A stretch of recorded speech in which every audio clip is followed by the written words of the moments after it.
Good afternoon, and thank you for joining us for today's webinar, Taking the Mystery Out, Instant Credit Stress Test.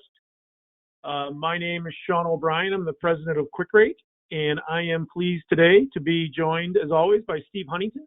Steve, as many of you know, is the architect of our credit stress test and our CECL solver, along with Greg Dingens, and so he is the expert you want to have on the line today to walk you through our credit stress test.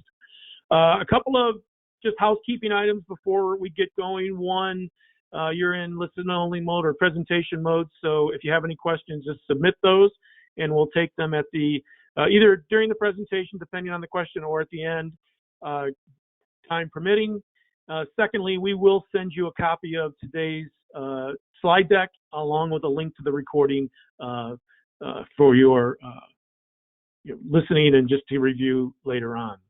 I also, while they're not on the call today, I did want to show you and introduce to you David Ruff and Larry Poole. Many of you may have heard David speak previously on one of our webinars, but they are the two leading experts that we have joined us to develop our Telecredit solution, which I believe many of you have been hearing about, and I would certainly encourage you to introduce and speak to them. They're very talented, very capable, very experienced, as you can see, in the world of credit, and we're very excited to have them join us, and even more excited about the solution we've built with Telecredit. Today we're going to talk about stress testing, just some of the confusion around it, some of the types of stress tests, our role and how we think we can help in your role as a banker, and then we'll just walk you through our stress test and then just talk about some other options as well. And as I mentioned, we'll end it with Q&A. All right, so stress testing, conjures up a lot of different things for a lot of different people. Last week or the week before, we did a CECL presentation, and one of the things I started that presentation off with is, part of identifying a CECL solution is looking, realizing or understanding what you want from a particular tool. Stress testing can be the same way. There is not one perfect stress test. We believe, our portfolio test is the way people should start. A lot of this grew out of the last downturn, particularly the OCC coming out of the last recession. Felt like stress testing was something important, something that banks and boards should be conducting on a regular basis. And certainly with the passage of Dodd-Frank, it gained a lot of prominence in the years immediately preceding the recession. As COVID has hit, it has started again to renew regulator interest in stress testing. And so we're hearing it mentioned a lot more. But at the end of the day, there's a number of different ways you can do it. We think it's the best thing about our stress test is this is simply a nail you can hit, right? It's a proactive risk management tool that you can demonstrate very easily to your regulators that you're on top of the capital cushion that your bank has. Again, one of the challenges with community banks and stress testing is there really is no clear regulatory prescriptions. There's multiple approaches, but I think the good news is, this is all a little bit of the beauty in the eye of the beholder. So there's no wrong answer, but we would encourage you, certainly to incorporate stress testing into your overall risk management process. Some of the reason for the confusion with stress testing is, again, should it be a portfolio level stress test? There's a lot of confusion around, the Dodd-Frank and the CCAR banks and the DFAST banks and what they were asked to do and what really community banks were asked to do. And again, that's why we took the guidance laid out by the OCC, who spelled out pretty clearly ways that community banks could tackle this. And so we did it in what Steve will show you here shortly is a top-down portfolio level credit stress test. That's not to say you can't do a bottom-up loan level one, but we always think it's practically more prudent to start with something at the portfolio level and then work from there. It is also a reason why we think you should simply hit this nail again. If you wait and you're asked to do a stress test, now you're at the mercy of what your regulator might recommend. If you proactively get a stress test in front of them, it's less likely that they're going to push back, and only in particular situations where we'll discuss might they ask for additional loan level testing. So again, sometimes it can just be in your best interest to take that first step and put the burden on them to push back. Again, as I mentioned, there's a number of different ways when you say stress testing. Again, ours is the top down. You can do bottom up. You can do scenario analysis. A lot of times people hear stress testing, they think interest rate shock or liquidity shocks. Again, you can do sensitivity analysis companion with your loan review. So there's, again, multiple ways to do this. No right or wrong answer. They all add value. They often come from, again, what are you looking for at the bank to get and to learn and to show and demonstrate from your stress test. And again, that will oftentimes point you in the direction of where you need to go. All right, so at this point, I'm going to hand the presentation over to Steve, and he's going to start to walk you through the background for our stress test. Steve? Thank you, Sean. Good afternoon, everybody. So in running our stress test, it actually is a combination of 3 completely separate and independent but connected tests. The first test that we run is what we call the peer group loss experience. And that's where we are really aggregating the loan loss histories of all the banks in your peer group, however you determine or decide to define your peer group, and we'll go through that in a moment, and looking at what levels of losses they had throughout their portfolio for each category of loan separately in different economic environments in the past, and then applying that to your loan portfolio going forward. So in effect, what we're doing is we're trying to answer the question, if your loan portfolio, the way it's structured, if it were to perform over the next couple of years going forward, like your peers did in various environments in the past, what would be the pro forma impact on your earnings and capital? And then secondly, we run that entire test again, same steps, same methodology. However, instead of looking at your peers' historical loss experience, we look at your historical loss experience. And we're trying to answer a similar question. If you were to perform going forward like you did in the past in these different environments, what would be the pro forma impact on your P&L and capital? And then finally, the third test that we perform is what they call a reverse stress test. It's what we fondly refer to as the how much rope do you have to hang yourself with test, so to speak. Because what we're doing there, they call it a reverse stress test because we're actually sort of taking the steps from these first 2 tests that we performed and running them almost exactly in reverse. Instead of recalculating loss rates historically and using that to reproject income and then finally using that to reproject capital, we're starting at a certain capital level in the future, such as the minimum to be well capitalized or adequately capitalized. And then we're working backwards to calculate what levels of losses you could sustain in your portfolio over the next couple of years before your capital were to drop below these critical either internal thresholds or PCA thresholds. And so the basic framework for all of these tests, as I sort of alluded to a couple minutes ago, was after we have calculated these historical loss rates in different environments, the first step is to apply them to your current portfolio so we could estimate what actual dollar amounts of loan losses and OREO losses and reserve levels you might expect moving forward in the different tests. And then the second step is to use those dollar values that we've calculated and reproject the income statement, right? Whereas we're going to ask you for some inputs on projections for things like net interest income and fee income and overhead expense.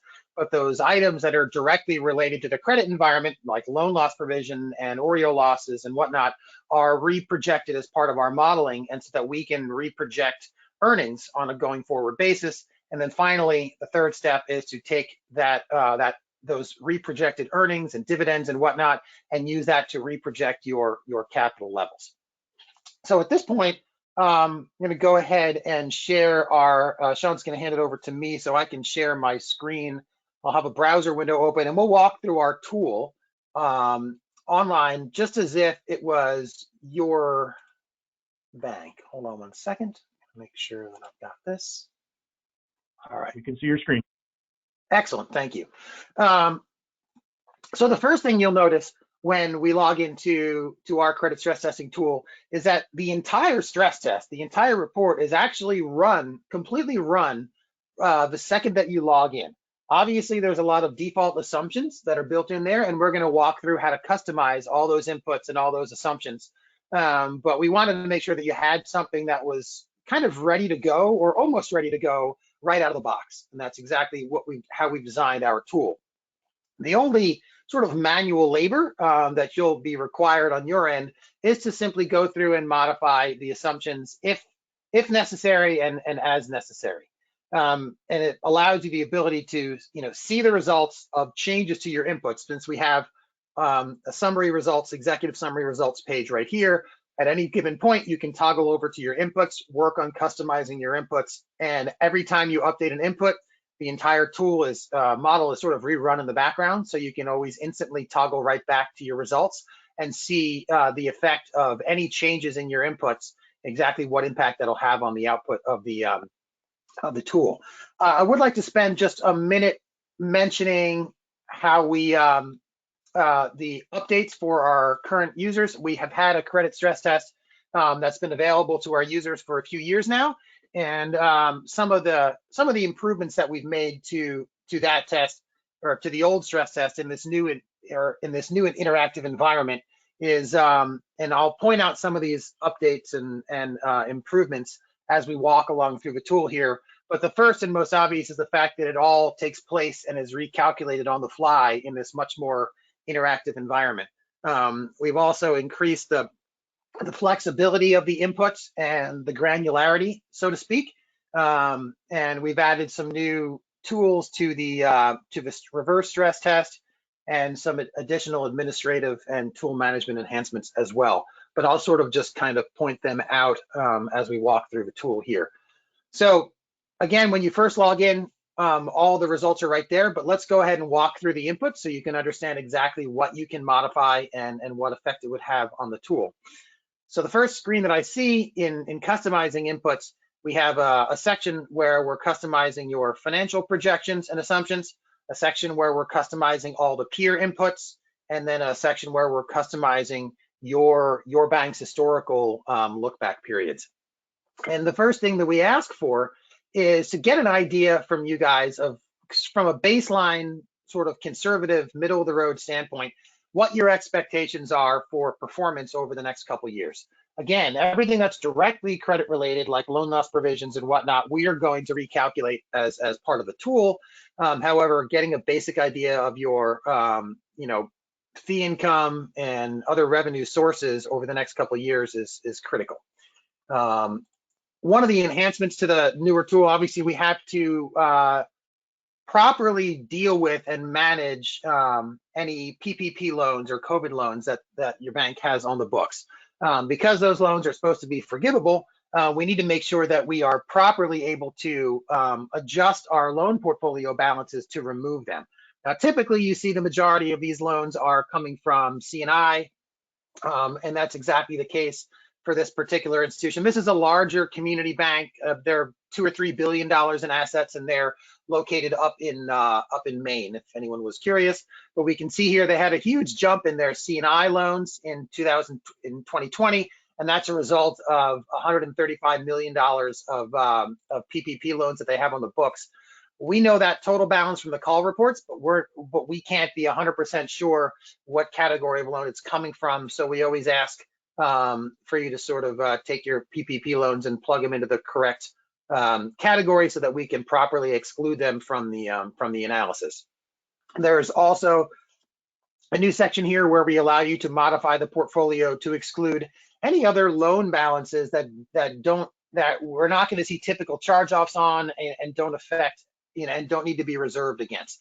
For example, if you have a large balance of SBA loans, where if there's a large government guaranteed portion of, let's say, a 7A program type loans, we'll want to exclude some of them as well to get the most accurate results out of a tool. The other assumptions on this page that we can modify that are sort of newer updates to the tool, the first being in the reverse stress test, and we'll go through this in more detail in a couple minutes, but we built our reverse stress test to calculate what losses you could sustain and remain above those regulatory-based PCA thresholds.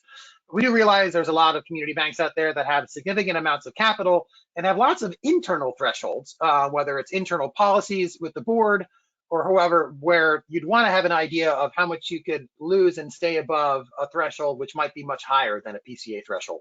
So the tool now allows you to plug in any sort of capital ratio you want and solve for that specific minimum in the reverse stress test.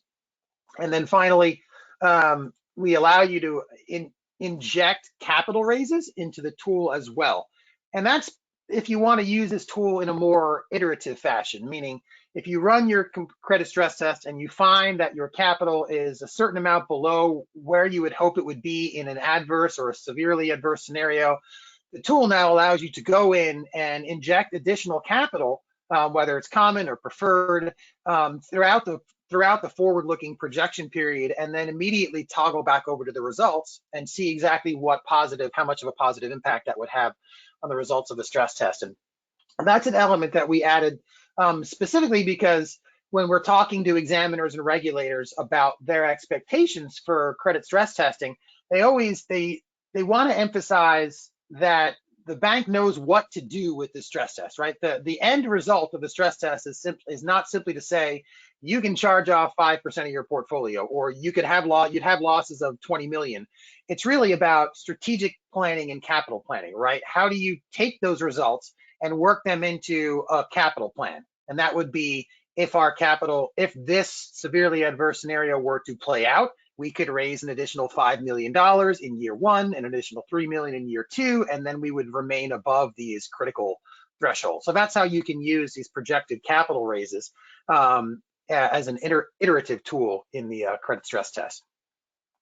Jumping over to the peer assumptions and inputs, the most important element, one of the most important elements of the entire stress test is using an appropriate peer group. Since we are going back in time and looking at your peers' losses throughout the portfolio in different parts of the credit cycle, it's critical that we build an intelligent and local peer group. For example, this community bank is located in Maine, so they really could care less how bad CRE lending got in San Diego in 2008. They also probably don't care very much how bad HELOCs got in 2012 in Georgia. What matters to them is the types of loans that went bad in their market, when they went bad, and how bad they got. So while we default to your national UBPR peer group, we highly suggest that you zoom in a little bit geographically and financially. We have kind of a hybrid standard peer group, which is just the ability to look at only community banks from your state. So that's what we call a state QCBI peer group. And there's more information about all these peer groups right here on the tool if you wanted to look at it, or you could build a completely custom peer group.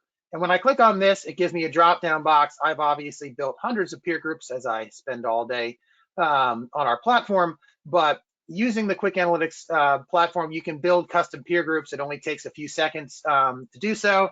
Say you might want to say, I want all the community banks in these 3 or 4 counties in my part of my state between X and Y in assets, but there's unlimited flexibility in building custom peer groups. For purposes of today, we'll stick with the community bank peer group in Maine. Once you've chosen an appropriate peer group, you're going to want to think about your look back periods. Now, this is another enhancement to the newer version of our stress test. We used to sort of define the look back period or the healthy baseline period and the stress period for you. And typically in a healthy or baseline period is the last few quarters, because from an industry standpoint, community banks around the country are still seeing very limited charge-offs. So we're in a pretty healthy period economically right now. If I look down here at the actual losses, I'm seeing a whole lot of zeros on average for net charge-offs throughout the state of Maine, at least. over the last few quarters. However, the look back periods are now completely customizable. If you drag this slider here, you'll see these blue bars change in length, and the look back period recalculates on the fly. So you can make it a 2 or 3 year historical look back period if you prefer, or just stick with the last few quarters. Again, this is for a healthy baseline period. And then we're also going to want to define our look back period for the last stress period.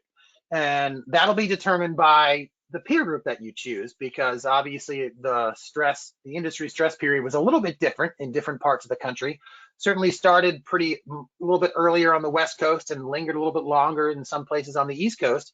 But by default, we look at 2009, 10, 11 as sort of being the meat of the last downturn, highest net charge-offs throughout the industry, highest Oreo losses, or gain or loss on sale of Oreo is what I mean, and highest average or required reserve rates during the last industry stress period. But I can always customize that as well. If I'm looking at all the community banks way up in Maine in 2009 through 11, I can see that, yeah, those were pretty close to the worst 3 years as far as charge-offs were concerned and reserve levels.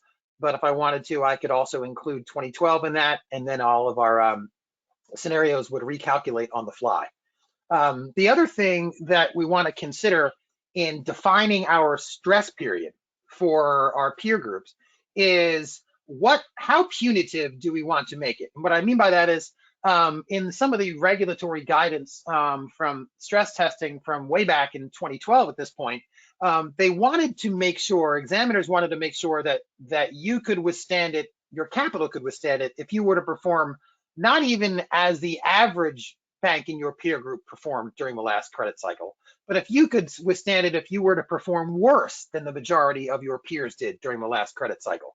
So some of the default values that we use for the adverse scenario, we default to the 75th percentile loss rate, meaning we're looking at what is worse than or higher than charge-off levels higher than 75% of the banks in your peer group. So it's more punitive than just looking at average values during the last credit cycle. And for the severely adverse scenario, we default to the 90th percentile loss rate throughout the last stress period. And that is also completely customizable. If we wanted to sort of ramp down the punitiveness, if you will, of the adverse scenario, we could change this to a 60th percentile loss rate across the board. And in about a half a second there, all these values recalculated, and now we're displaying 60th percentile loss rates across the board for the peer group. If you wanted to fine tune that, let's say you wanted to stress a certain part of your portfolio more than the rest, you could come in here and kind of surgically say, I want to stress my CRE at the 80th percentile instead of a 60th percentile. And so right there, I changed those particular loan categories to 80th, and then just these rows recalculated all the loss rates all the way going back in time for the peer group. Same thing would be the case in the severely adverse scenario. We default to 90th percentile, but you can customize the whole portfolio or any category individually. And now, last but not least, we need to at least double check that the look back periods we're using for our historical analysis, forgetting about the peers' experience and thinking about our historical experience, is the last, or are the last 4 quarters an appropriate baseline or healthy period? And just looking at this particular bank, yeah, 5 basis points, 1 basis point, negative 2 basis points in charge-offs looks like a pretty reasonable, healthy look back period. Although again, that can be completely customizable very easily. And then looking back in time to the last industry credit cycle, were 2009 through 11 the worst years for your bank? And yeah, pretty close. Maybe we could add 2008 in here, and maybe even add 2012 as well, given that they had elevated loss levels a little before and a little after 2009 through so. So I would go in and do that, and then we calculate adverse and severely adverse loss rates based upon that. So now we're sort of at the end point of all of our inputs. And so if I go ahead and toggle right back to the results, everything was just recalculated there for each of the tests. So let me walk through. Hold on, give me just one more second here. I'm going to bring this back to the 75th percentile, sort of a more default level. toggle back to the results. So taking a look at the results, before I walk through the summary, this sort of executive summary page, which summarizes all the most important elements on one piece of paper, I want to kind of walk through the details. So if I click on the details, I can do just that. Remember earlier on when we talked about there was really three sort of steps in the framework. And the first one is using those historical loss rates to reproject what actual charge-offs you might see. And then the second step is to rebuild your income statement around those loss projections. And then the third step is to reproject capital. And so here are those steps sort of 1, 2, and 3. So in this particular scenario, this is the bank's current loan portfolio. So we're taking our peers' historical loss rates that we've calculated on the inputs based on those scenarios we built in the peer-based inputs. And we're applying those peer loss rates to your current loan portfolio. So we can calculate in dollars what sort of net charge-offs we might see going forward, what sort of OREO losses, and what sort of reserve levels, and how elevated those reserve levels might have to get in another credit cycle. Once we've done that, we take those dollar amounts and we can rebuild an income statement or a projected income statement around that. So we have year 1 and year 2. We have our net interest income, fee income, and overhead expense, which is mostly coming from the inputs, from the user inputs. And then we are, obviously, the most important element here is reprojecting our loan loss provision. And if you think about it, the loan loss provision really has kind of two components to it in projecting for a stress test. And the first component is, how much do I need to provide for the actual net charge-offs that I expect to see so that my reserve doesn't drop? And then secondly, how much in addition to that, if any, do I need to provide if my reserve level is now inadequate, right? If I'm going to have to get my reserve up to a higher level going forward in a potentially stress period in the future, how much would I have to add to the provision to get it up to that higher level? And so when you add those two subcomponents together, you get a complete sort of picture of the loan loss provision that you'd have to project moving forward. And then we layer in any gain or loss on OREO that we've recalculated.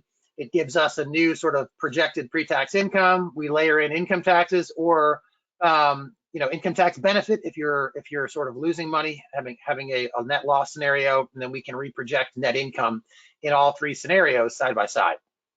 Now, once we've done that, the final piece of the puzzle is reprojecting capital, right? So we have our current capital levels and ratios across the board. If you are a CBLR institution and you no longer are filling out any of the risk-based capital, obviously our focus is much more on your tier 1 leverage ratio.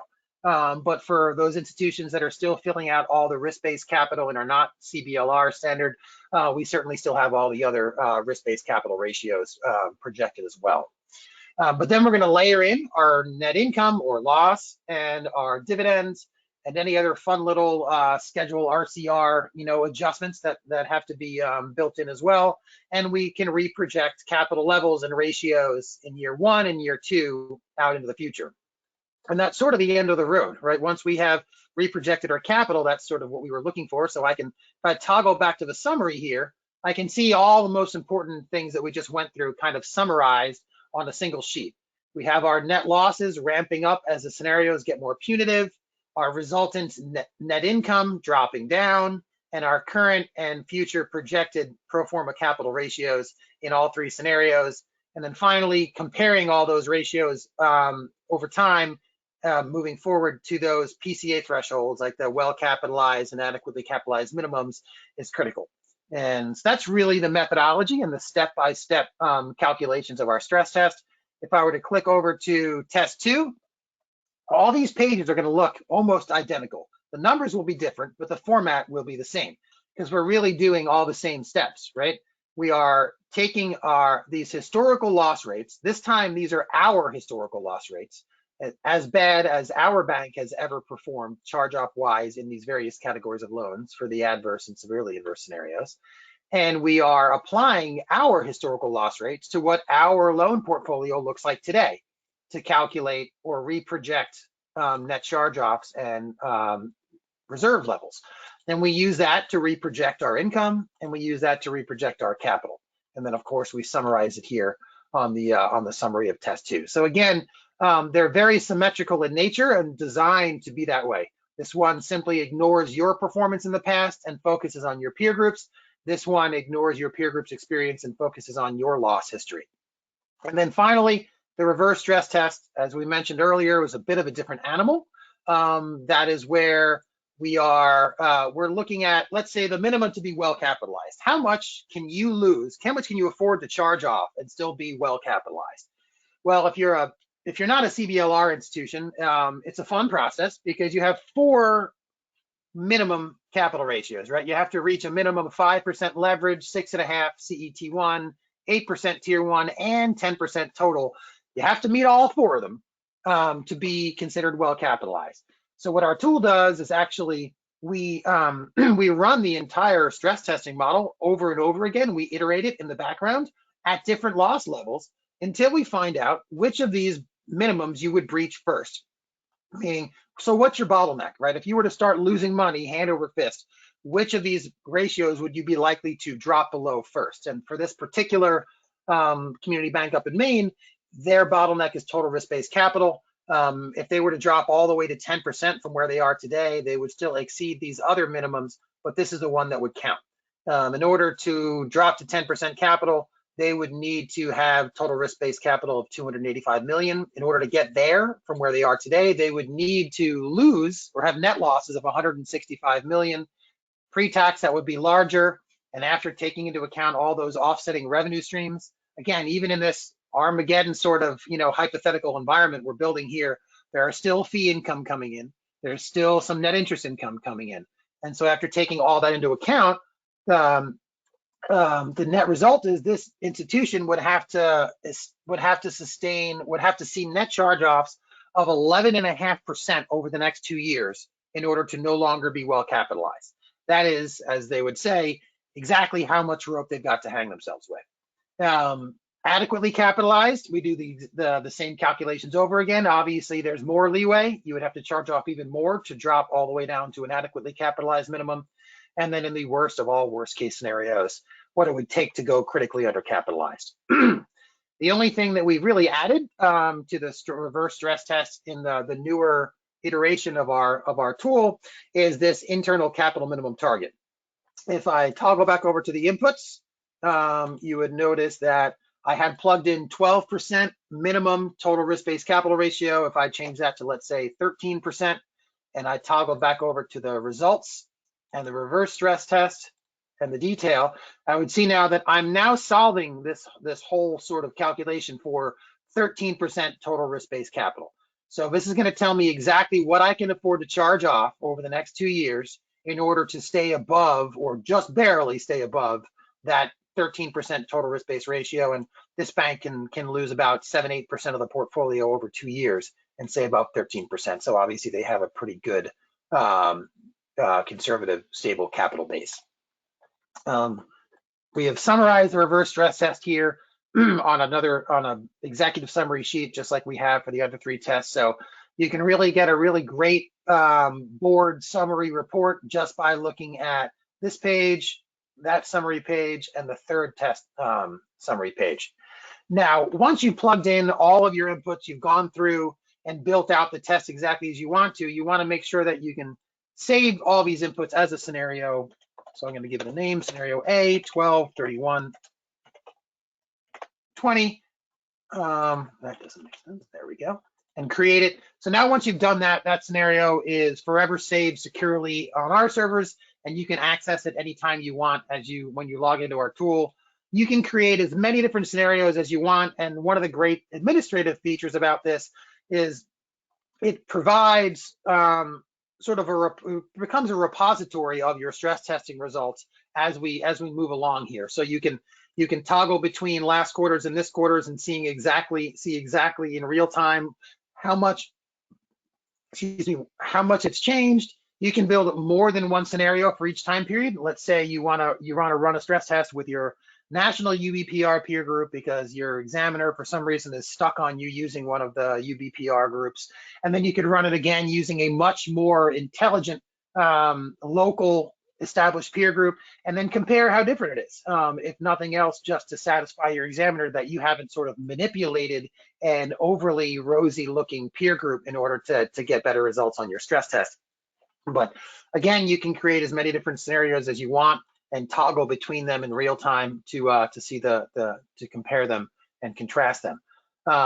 You can also export the results. I know this interactive environment, while we think it's pretty nifty and does a great job of allowing you to modify the inputs and assumptions and see exactly what impact that has on the overall results very quickly, it doesn't provide a really good full package report to send, externally to an examiner or an auditor or share with your board. So we allow you to export the results, and if you go ahead and export the full report or the executive summary, if you want to do it as a PDF, the PDF output report will look very similar. Again, this is for our existing credit stress test users. If you're familiar with our older stress test, this should look very familiar to you now. It's a complete stress test report, including methodologies and purposes and assumptions, and then executive summaries, and then goes through the tool step by step and page by page. Last but not least, we have some other resources up here as well. There's a visual user guide that we created. So this sort of takes you through the tool, just like we did today, when for each input and output page, what to be thinking about as you're plugging in your inputs, some kind of best practices and notes as you're working on that page. And then it really works you through the entire tool so that you don't have to necessarily remember everything we went through today in order to run it and use it efficiently. We also pointed out, as I mentioned, as we went along here, what's new, what are some of the updated enhancements to the tool for our existing users.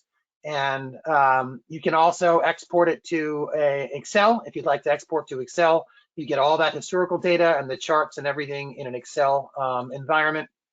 And finally, we also have a nice little one-pager methodology guide that explains sort of kind of like I did today, how you go about it and what our process is and regulatory guidance we're basing our stress test on. And Sean, at this point, I think I've touched on everything, and I'll hand it back to you.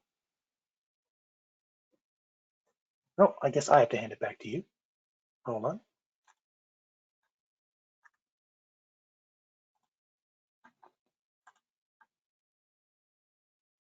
There you go, Sean. Oh, so just very briefly here, as I know I went through this interactively online, I wanted to make sure that everyone attending our webinar today sort of had that had those different steps. So we've added a bunch of screenshots here with a bunch of the things that we went through today into your PowerPoint presentation, so you can sort of peruse that at your leisure after we send you all a copy of today's presentation.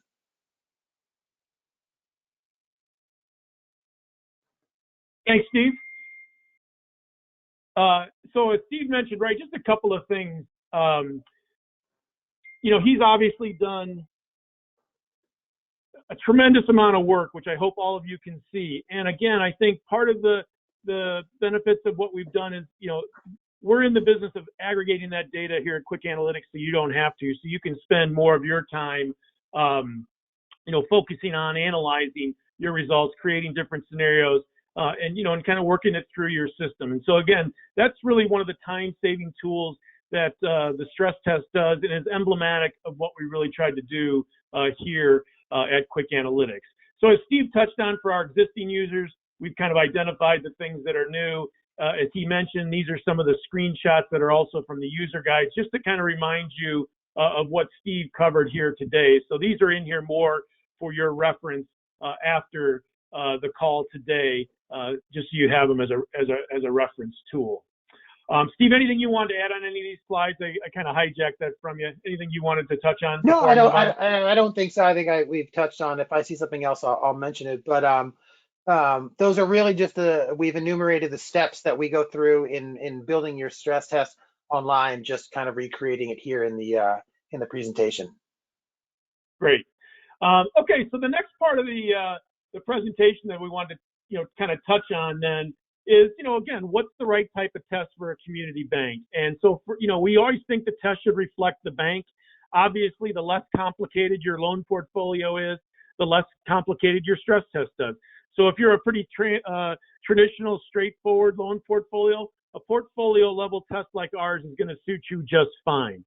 There, of course, are going to be areas where you might be asked to do more, but where we've seen that anecdotally from our users and just talking to the regulators, it's typically going to happen if you have larger than the regulatory guidance around concentrations, particularly if it's CRE. They may ask for something a little bit more, but again, you're trying to match up the right test to your bank's complexity.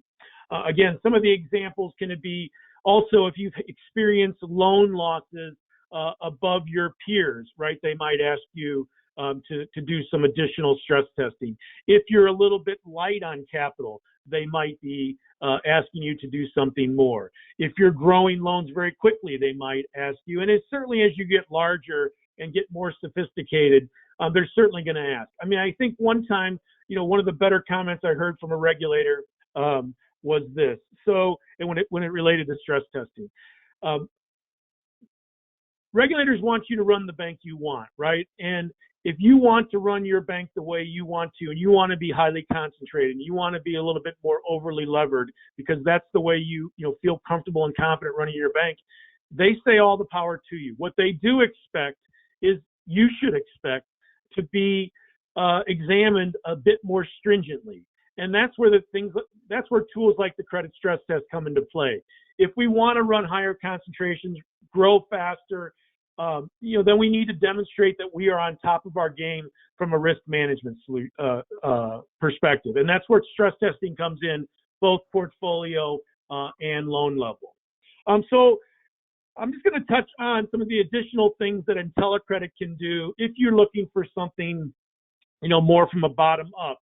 Certainly we can do, when you start to do things from the loan level, you're going to be looking at more probabilities of defaults and loss given defaults, right? And those are obviously, statistical estimates of a loss, and then the loss given default, it measures the severity upon a default. One of the things that we think in the post-COVID world that we will see from regulators is probably an expanded definition of a default.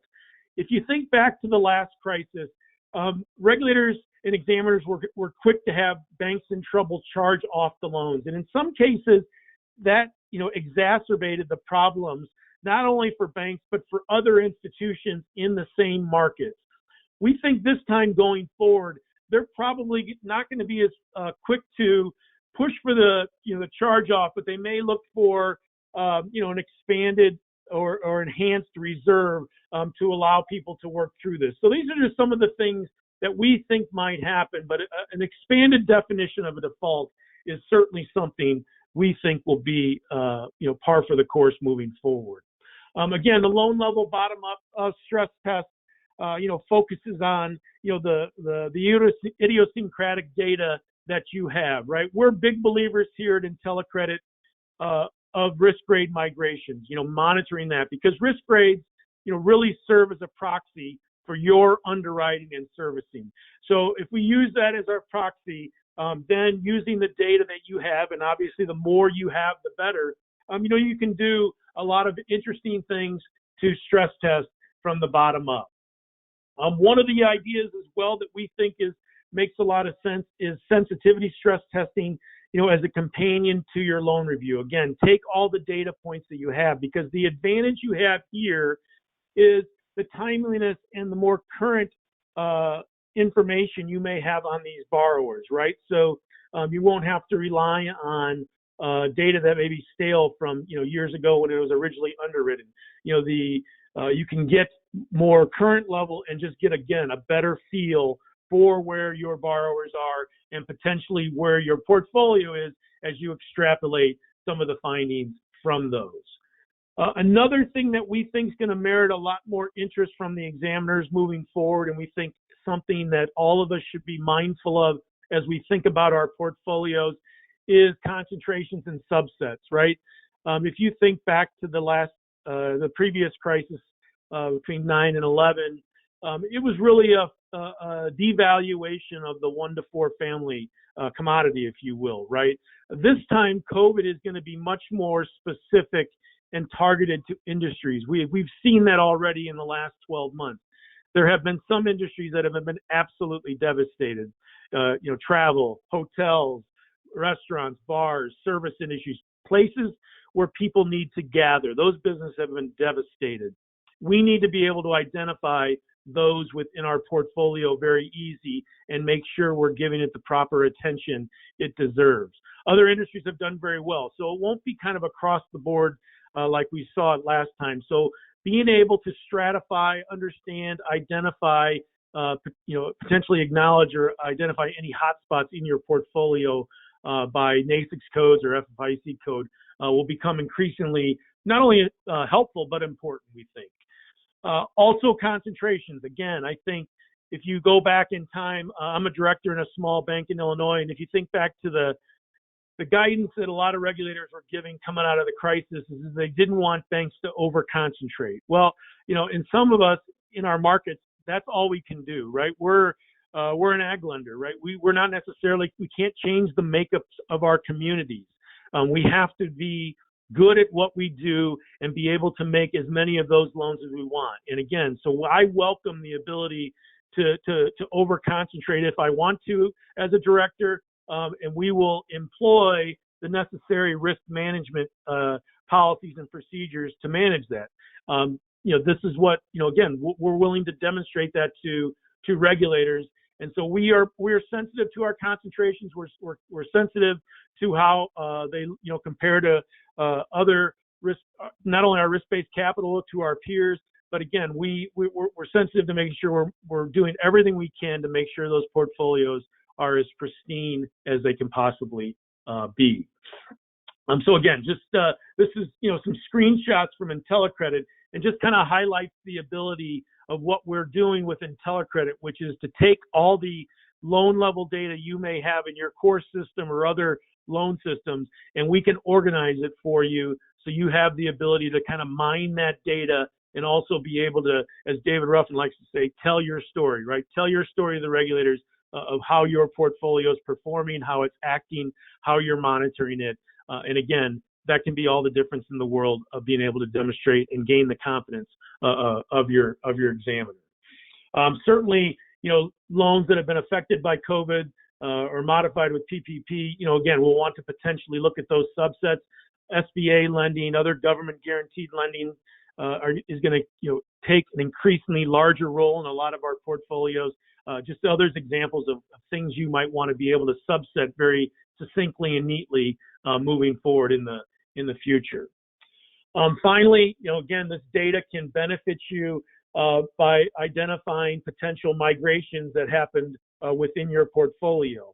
One of the tools that we have in Telecredit is because we have those risk grades, because we can identify that, we can look at historical files from the bank and see if the risk grades have moved in any of your different loan portfolios. And so it might identify risk migration earlier than you've seen it on a past due report. Again, we think the next wave of credit risk management is being able to have the tools necessary to identify those early moves in risk grades that sometimes often are unseen until they become a past due.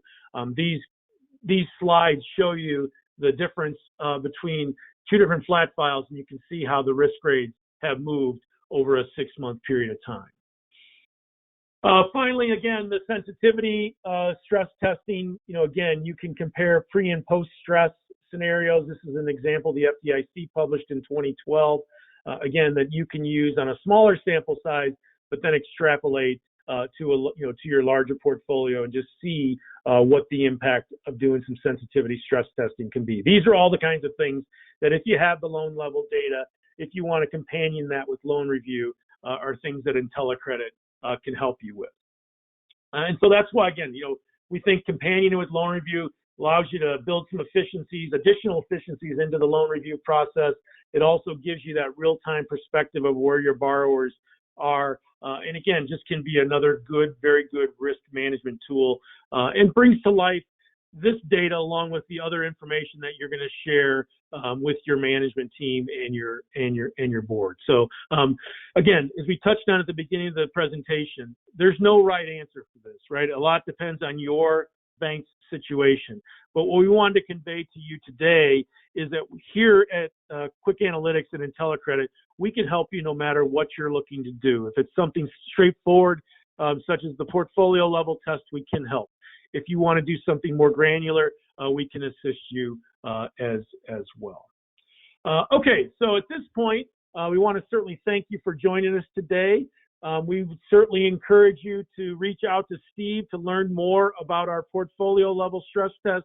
As you heard today, Steve is passionate about the stress test he's built. He is extremely knowledgeable.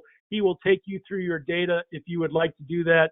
We would love to offer that to you.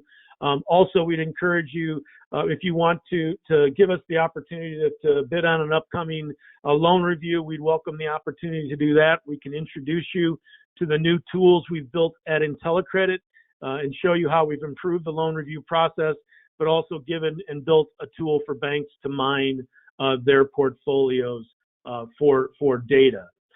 So I can't see, Jen, the questions. Do we have any questions today? No, not today. Okay. Well, if that's the case, I want to thank everybody for taking time out of your busy day to join us. Just a reminder, all of the stress test is just one tool that's part of our QwickAnalytics subscription.